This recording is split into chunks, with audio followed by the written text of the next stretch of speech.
Bless now. Don't forget to rest now. There's ROCKSTEADY, King of Pit TV signing in.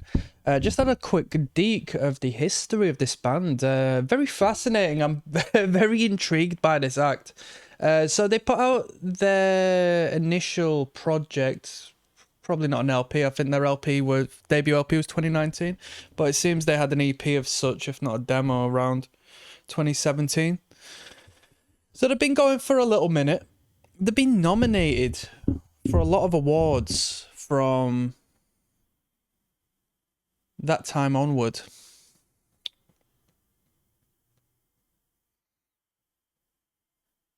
Very industrial, yeah. I'm fascinated by this band. I'm looking forward to my final overview of this. It's going to be a head scratcher, yeah. We're gonna talk. This is a for someone like me. This is a great work of art because it's so polarizing to me. It's really such a polarizing record and project as a whole, and especially because I know girls who love this band. I think this lady Amyl serves as an archetype. The collective unconscious, you know, she serves as an archetype, the rebellious woman, the punk rock woman. She performs as the entity of Blondie and, like I said, that lady from the Distillers and, you know, these rock and roll entities that stand and empower the divine feminine in this, you know, abrasive sense, this carefree sense, this expression of positive attitude, you know. Fascinating. Snakes, let's finish this record off. Let's go.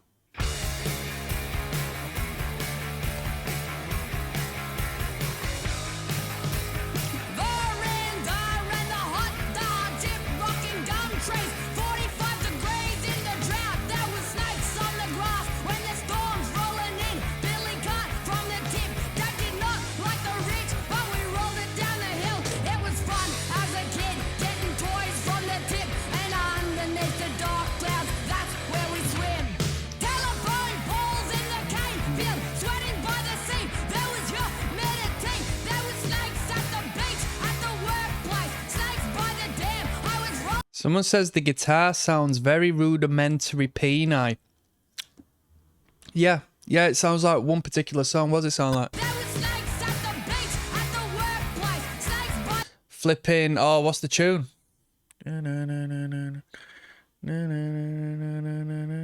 Is it, oh, Flip, what one is it? Talk shit on Johnny Rotten and stuff.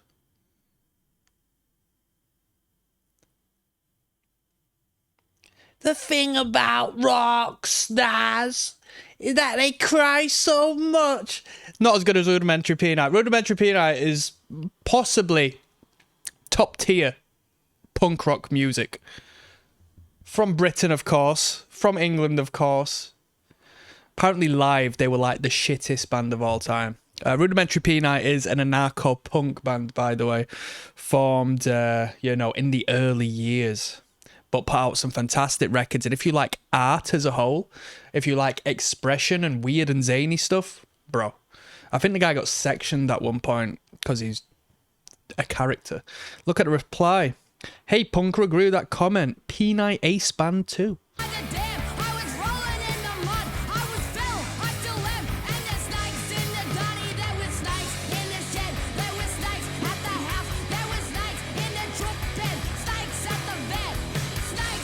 Yeah!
I know just how I was raised.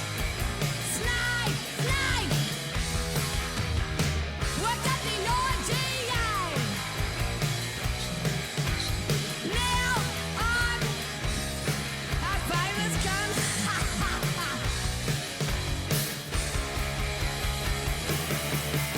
Snakes! Snakes! Snakes! Snakes!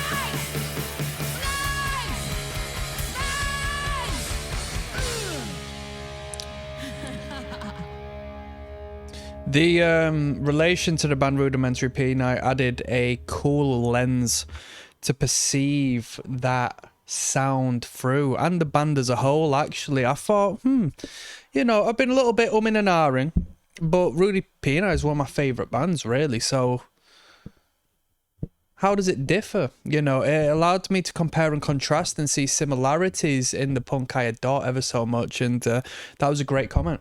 As for the song, you know what? I don't think the production does it justice. I think the production sells because it's clear and concise. But for someone like me, what came to mind when I thought of the comparison, how are they to some degree alike on this track? Yet so far distant.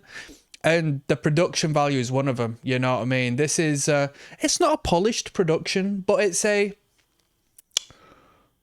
a clean and clear production, as opposed to like a gritty, unsellable product that only the underground are going to buy, you know? So it's detrimental as far as being wanting to be a successful band. Like, you shouldn't really do the whole gritty thing, for long at least, if you wanted to make a true living out of music. But that's my 2 cents. Let's call this a day. I'm going to do one last video on this, and I'm going to give a final overview of the entire record, and I'll rate out of 10. I'll see you there.